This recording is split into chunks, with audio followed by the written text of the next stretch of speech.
Hello, and we're live. Welcome to What If Curiosity. We're going to start doing Curiosity Live every morning at 8 a.m.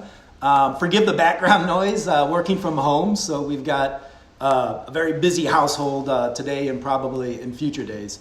But thank you for joining today, and really just kind of curious to see where this can take us.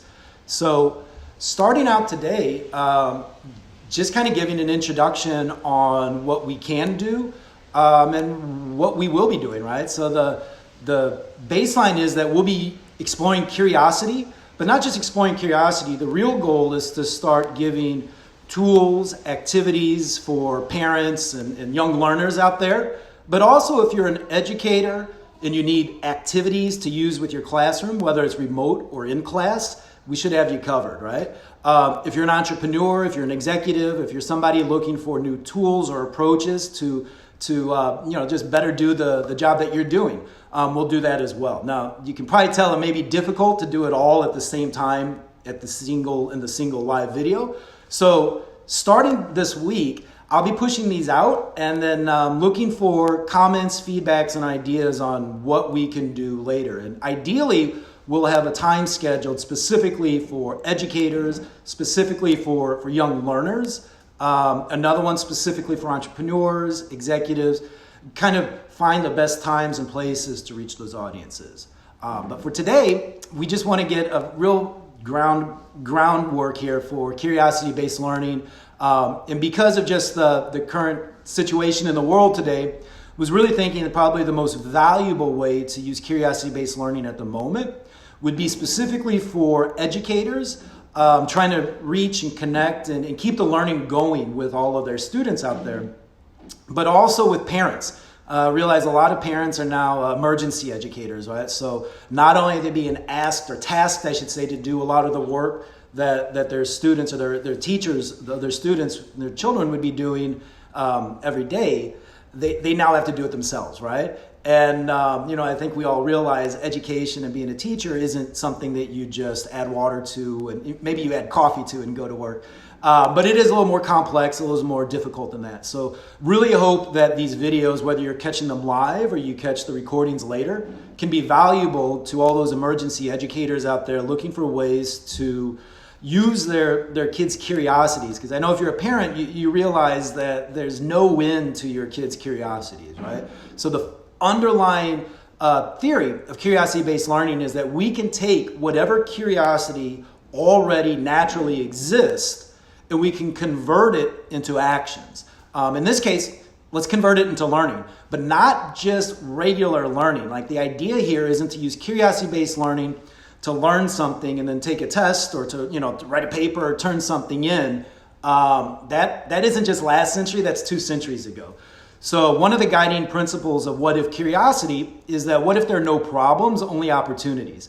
And as crazy as these times may be right now, it truly is a great opportunity to change not only education at large, but education specifically in how we teach, how we interact, so that once things kind of get back to normal, that we can have something in place that can really drive education and learning and really community collaboration forward. So what is all of this, right? So what if curiosity and curiosity-based learning is, as I mentioned before, it's a process for learning. It's a process that can be quickly adapted and used anywhere, anytime, for anyone. Who's it for? As I mentioned, it's for anyone. Specifically, we're going to try to make these videos here as Pixar as possible. So we'll make them with the idea that kids, that young learners may be watching, so that if they need something to occupy their time, but also make sure that they're learning or getting something out of that time that's being occupied, there'll be something there for them. At the same time, we realize that a lot of parents and teachers may be either watching or working with their kids or their students, but they may be looking for insights or activities or things that they can do then on their own. So we'll try to blend those two as much together. If we find that there's a really large audience for kids, particularly young kids who I'm going to do some author readings a little later as well. If there's a high demand for young learners to listen to authors, read or share some of the books that they've read, the writing process, whatever it may be. This will be the place for that, right? If you're, again, emergency educator, parent, or a traditional educator looking for ways to reach out, connect with your students, drive this learning, we're going to present a bunch of curiosity-based learning activities here. And at the heart of these curiosity-based learning activities, whether you're catching them on the video or you're catching them on the blog or the YouTube, they're going to be short. So all of the posts that I write should be able to be read in a minute, 2 minutes tops. And the amount of activities that are in them, I always compare it to Voltron, right? So you can do them individually or you can join them together. Individually, it's really up to your creativity and how well you kind of get versed in curiosity-based learning and learn how to spot the curiosity in your kids or your students and push them or facilitate them, guide them down pathways of future deeper learning. Now, that means that each part of these activities could be broken apart and be done in a minute or 10 minutes or an entire day. At the same time, you could look at the entirety of one of these activities and do it all at once. Really, the idea here is to provide all of you with as much, not just content, but valuable content as much and as often as I can. So please, if some of this is not hitting you or your students or whomever, feel free to message me, leave a comment. Likewise, I'm also taking requests. So I'm already drilling pretty deep into topics like chemistry, animals, and just some general curiosities out there. But also currently deep in the development of things like entrepreneurship for kids. We're going to do some introduction to coding and some other topics. But if there's a specific subject matter that you'd like some of these processes built into, again, this is all free. So it's not like I'll bill you later. Send me the ideas. Send me what you like. And I'll whip something up and send it to you. Probably share it publicly, but send it to you directly. The other thing is that in addition to those requests, I'll be creating as much as I can. I'll be trying to look at current events, trying to pull things in that students, that young minds, that parents and educators may find interesting. So we're going to be doing it here on Facebook Live, but you can also join us in a variety of channels. They'll be on YouTube. I'll be pushing out some channels there, all the series, the blog, and everything else. You can find more, pretty much just Googling curiosity-based learning or what if curiosity. I guess the why is this important? Because, what if using our curiosity, we're able to create anything? What if using this that we can come together no matter where we are, how far apart we are, how much access we have to technology or other learning materials, that we can use the curiosity within us to continue driving that learning, but big picture that we can start coming together, that we can start collaborating and joining together for bigger things. Now, I will admit, this is my first time doing all this, so there may be some bumps along the road, hopefully not too many bruises, right? But I am going to be experimenting with different media to share all of this. The writing is the easy part, so I'll definitely be churning out short writings to share. The video is a little trickier, but as we learn this, trying to make sure that we connect with people the way they consume information, right? And what's so amazing about it is, what if we can create a place where all it takes is your curiosity to participate, but the outcomes are limitless? Because by bringing these curiosities together, we can not only learn more about the world, but learn ways that we can guide it, empower it together. Starting out, a few of the things that I wanted to cover was, one is, where it all came from, the book of What If. So I was going to do some readings from a few books, and forget about the cover. I realize it's backwards for you guys now. My books get a lot of work out. But the big thing about the book of What If is on the back it says, warning, this book contains no answers. So that's kind of the idea here as well. The idea with curiosity-based learning, and specifically with what if curiosity does with educators, is not to create a vehicle or a medium to provide answers for everything. The idea is to really not just transform education, but really transform learning. We talk a lot about how to transform the schools and teachers and educators, and we always leave the students out of it, right? So what if we had a way that learning was truly collaborative, right? There's still an educator in the room that needs to, guide and facilitate and take responsibility for everything. But what if the actual process of learning something wasn't one-on-one or directly from one person to the other, but it was truly collaborative. And one of the best ways to do this is starting out with questions and relieving the pressure of finding answers. So I have a random what if question from the book of What If today, just to kind of get you going on this. And is, what if you had a box that could make anything? And again, you can see that there's absolutely no answers to this. But if you can ask your student, or if you can ask your kids to start out with this, what if you had a box that could make anything? Let them think about it, right? Now, when they respond, it's up to you. Excuse me, and it's all and your learning objectives, right? You can have them give a quick answer. You can have them go sit under a tree or in their room for a while and truly think deeply about it. You can have them write a poem. You could have them draw a picture. So the responses in the way that students or your kids interact with these questions can be just as important or valuable as the question itself. And then the idea is that we get these questions, like what if you had a box to create anything, to ignite the spark that would drive the learning. And then you give them the action. In this case, what would you do if you had a box to create anything? And then the last component is to drive that learning. So once the students are curious about this and they're on this journey of, man, if I had a box to create anything, I'd do this or I'd do that. You can then point them in directions to have deeper learning. And luckily, now if you use it correctly, the internet's the greatest teacher tool out there, right? So if they have questions, you can start pointing them in directions of things like 3D printing, of CNC machines, or other technology that exists or is developing to do just this. So they can start with this curiosity, and then by participating by a poem or a drawing or even just verbally sharing what they would do, they are now connected to this learning. So when they're going deeper and they're learning more about boxes that do create almost anything, their learning is no longer disconnected from them, but it's more a part of them. And what they discover isn't something that they're doing for a test or that they're doing for their mom and dad or their teacher. It's something that they're doing to help them find an answer, a solution, a possibility to do exactly what they're excited about now, right? It's what they drew. It's what they wrote a poem about.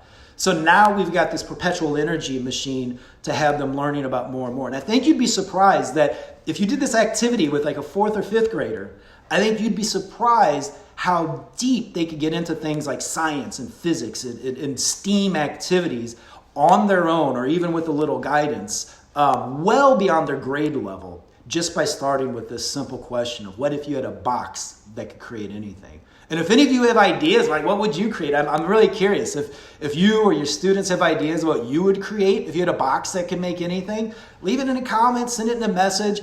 Let me know, and maybe we can do some more activities around it, right? So another question I have for you is coming from another book that we have coming out. It's not out yet. This is a book I wrote with my dad called The Screaming Hairy Armadillo. So the idea is to get young minds, and really anybody who's curious, excited about science, more specifically about the discovery component of science. A lot of times we think of science as being, old or boring or full of science or hard stuff or math or stuff that we don't understand or don't like. But really at the core of science is not knowing something and then seeking to find it. Science is an adventure. And a part of that is the discovery of new animals. And we may think that, hey, we understand everything. Google it sometimes and just pay attention to the news, right?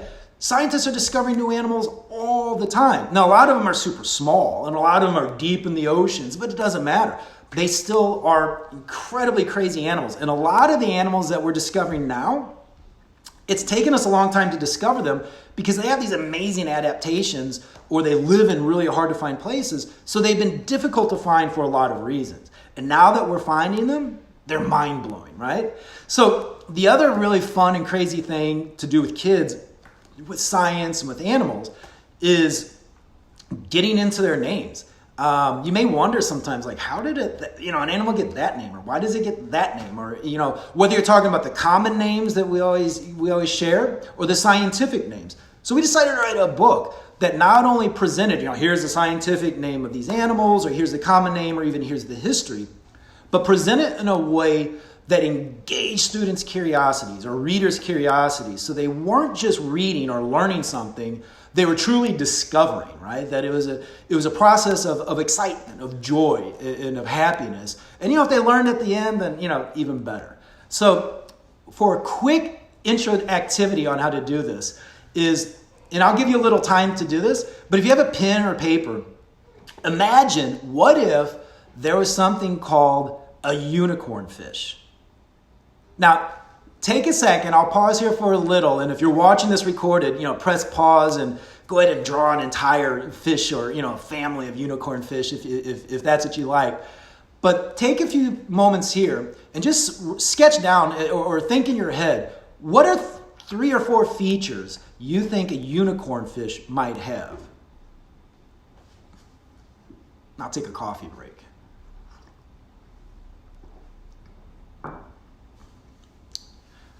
Cool.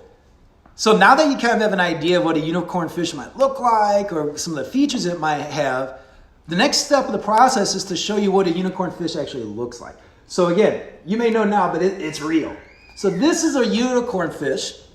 And especially for the young learners out there, we're going to try to see what it's like to do some readings out there. And again, this is kind of fun because this book isn't out yet. So technically, don't tell anybody what you're hearing. But as far as a unicorn fish goes, no one has ever found a 4-legged unicorn. But did you know that there are unicorns that live in the ocean? Imagine that, right? A swimming unicorn. And I guess another question is are there any unicorn hunters out there? We said we haven't discovered any unicorns yet, but does that mean that they don't exist? I'd be curious to hear if there are any unicorn hunters out there, and if so, what kind of equipment would you need to hunt a unicorn? That'd be a fantastic story, right? Like, put in a name and unicorn hunter. I'd watch that movie. But the fish of the genus Naso are commonly called unicorn fish, thanks to the horn, are you ready for this? Rostral protuberance. That's what scientists call it. Have fun looking up that word. A rostral protuberance sticking out of the forehead of several species of this genus. And the common names for Naso species are even better. So the unicorn fish is only one common name for this Naso genus of fish. Some of them are called the bulb-nosed unicorn fish, the humpback unicorn fish, the elegant unicorn fish, and the horse-faced unicorn fish. Now, if you want to have even more fun, ask your kids, ask your students to draw pictures, write descriptions of what these fish may look like. And if you have any dramatically inclined students or kids out there, have them write a short play. What would it look like if a horse-faced unicorn fish met up with an elegant unicorn fish and maybe asked them out for, on a date or something? What would that conversation look like? And this is an activity that you can do immediately, but you can also repeat it. Because a student can do it or a kid can do it immediately, and then after they do it, you can ask them to go learn about a unicorn fish, learn about a horse-faced unicorn fish, and then write another version where they're incorporating elements of what they learned into their dialogue. So as we go on, I get too distracted from my own reading, right? While you might think that their horns would make them easy to spot, unicorn fish have a magic trick up their sleeve to help them avoid detection. When frightened, this is amazing, they can quickly change colors depending on their mood and environment and disappear. So it is kind of crazy that we have a unicorn fish and there may not be any unicorns, but these unicorn fish are actually magical. Now this is another fun entry point for young learners. We can use the word magic and magical, but at the end of the day, it's really science. But at the beginning of the day, it's just vocabulary. Why let that get in your way? If you want to talk about magic, if your kids, your learners are terrified or scared of science, that's cool. Call it magic, right? Let's get them excited about magic. Let's get them discovering about the magic in the world. And then as that excitement builds and as that self-discovery and learning pushes forward, it becomes so much easier to attach the scientific aspects to it, to attach new vocabulary, like what's that, the rostral protuberance, right? We can call it a unicorn horn at first, but at some point, and you can see this in your learners, you can see this in your kids, at some point, they'll get tired of calling it a unicorn horn, right? They'll be seeking, they'll be asking, all right, mom, dad, teacher, whatever, right? Fine, it's a horn, but what's it really called? You know, the unicorn horn's the magical name, but what's the scientific name? And then they get to rostral protuberance, right? And now we can get that deeper learning. So we also know that these unicorn fish are pretty crazy because not only do they have this magical horn on the top of their head, but they can disappear. They can change colors. You know, ask your kids, ask your students, what other animals change colors? And how? All right, maybe it's magic, but ask them to investigate on their own, right? Ask them to pick up their phone, go to the library, pick up a book. Your mission for today is to find out how on earth can a unicorn fish disappear? How on earth can animals change colors? And once they get that answer, ask them, all right, why can't humans change colors? Why can't humans disappear? And see what they come up with. And who knows, maybe eventually they'll start discovering stuff about what some real crazy scientists are doing about invisibility cloaks or other ways to use science to create magic. And with this, students, kids, their minds are blown. And it's not just that their minds are blown, that's probably a bad example because all of that energy doesn't go out, it actually goes in. And they start using it for deeper learning and finding new ways. So, this is where things get a little gross or nutty with the unicorn fish. So if you do manage to find a unicorn fish, you'll probably find it swimming around reefs, feeding on algae, plankton, or possibly something grosser. So I hope you're not eating right now. But this rostral protuberance on some unicorn fish, as the fish grows, the protuberance, right, or that unicorn horn also grows. And as it grows, it actually starts getting in the way of what they can eat. So imagine if you had a long horn on your head and you didn't have any arms or legs. So anything you ate, you had to pick up with your head. Well, if you had a really long horn coming out of there, it might look cool. Your friends might say, nice horn, but it's going to be a huge barrier as far as getting to the food. You're probably going to bump it into the walls all the time. I don't know. It could be a disaster. But for the unicorn fish, it's a bit of a disaster. But luckily, it also has come up with several adaptations. That's another great word to get kids and young learners excited about science. Have them look into all the adaptations animals have been doing. So as this rostral protuberance of unicorn fish grows longer, as it gets older, it can't feed on the algae and the food on the seabed. So as the horn gets longer, the fish must change its food source. Now, before we go on to what it starts eating, another great question for your students, for your kids, ask them. What if you had to change your major food sources, right? Ask them what are the top 3 things that you eat the most? And then have them list it down. And then go, all right, what if you can't eat any of those for the rest of your life, right? Give them some time to scream and freak out and then ask them, well, what would be the next 3? Or what would your life be like? How would things change if you could no longer eat these, but you have to discover new things? And also, how thankful are you that you're not a unicorn fish? Because the way the unicorn fish is adapted to keep eating despite its long horn is as it goes longer, some unicorn fish actually find themselves eating the poop of other fish, right? They can only eat what's falling to the bottom, and in some cases, at least for humans, it's not so tasty. So, just one example of one entry in the Screaming Hairy Armadillo of how curiously named animals can really set off an entire day of learning for students. Now, I will have additional write-ups and activities using curiosity-based learning processes on each one of the entries from the Screaming Hairy Armadillo. There's some available already. And as I mentioned, these can be done. They're not step-by-step. You don't have to do all of them. You can do the ones you like or not like. And you can also hopefully come up with some of your own. So before we go to, there's one other, if I can find it. There's another book I'd like to read from.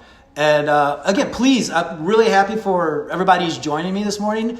Looking forward to the feedback, not only to make this better, but really just to make it more useful. So if there's other times that work better, whether it's for you or if you can get a group of kids or students together, a group of educators together, more than happy to not only meet those times, but really curate and find things that are going to be the most useful to you. I'm curious about everything. So I have no particular desire for this or for that. The whole purpose of this is to make learning as accessible and as effective as we can, whether you're in school, whether you're out of school, whether you're 3 years old or whether you're 300 years old, whether you're awake or while you're sleeping. So one of the other things I'd like to read today for the reading portion is from an older book I wrote with my dad called While You Were Sleeping, about all these crazy things that happen in the world at night.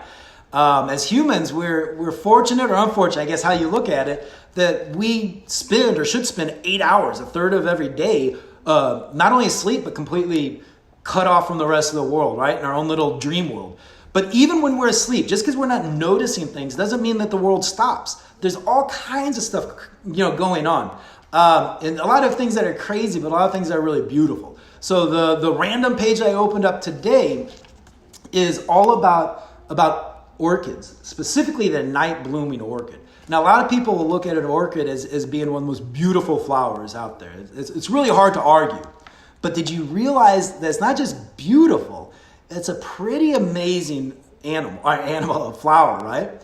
So new and remarkable discoveries are constantly being made, even at night. In November 2011, scientists discovered a new species of orchid they've named, all right, ready for this one? Bulbophyllum nocturnum. All right. What makes this orchid standard apart from the other 2,000, who knew that there are 2,000 species of orchids, right? So what makes it unique, sets it apart from the other 2,000 species of orchids, is that it's the only one to flower solely at night. All other orchids aren't as picky. They may be delicate, but they're not picky. They flower during the day and night. But not only does this flower, the night blooming orchid, come out exclusively at night, it comes out for only one night of the year. It's still too early for scientists to know why the flower makes such a limited appearance, but they'll be working day and night to learn the reason why. So reading that makes me really curious what all of you would be like if you only came out at night. And if we could drive it even further, what if you only came out one night a year? How would you spend that night? For the orchid, it blooms. But I'd be really curious to hear what your students, what your kids, even what you think you would do, or how you would spend that one evening, just like the night blooming orchid, if you only came out one night once a year. So really excited to see where this goes. I'm really excited. I've already gotten some requests on different subject matters, activities to build. Please send them to me, and I'll be looking forward to seeing all of you again at this time, 8 a.m. Pacific, wherever you are, Monday through Friday. But again, if there's other times and other ways that I can be more valuable, or the What If Curiosity Network can best serve you, let me know. And while we're going to be focusing on educators and students and young curious minds right now, if you know any executives or business people or entrepreneurs or retirees or anybody else who's curious about curiosity, or just curious about ways, non-traditional, innovative ways. And I don't like the word non-traditional. It's really future looking, right? No doubt that, a decade from now, maybe even sooner than that, we'll look around and realize, well, why weren't we using curiosity before? So really excited for where this can go. Thank you all for joining me this morning, and stay curious.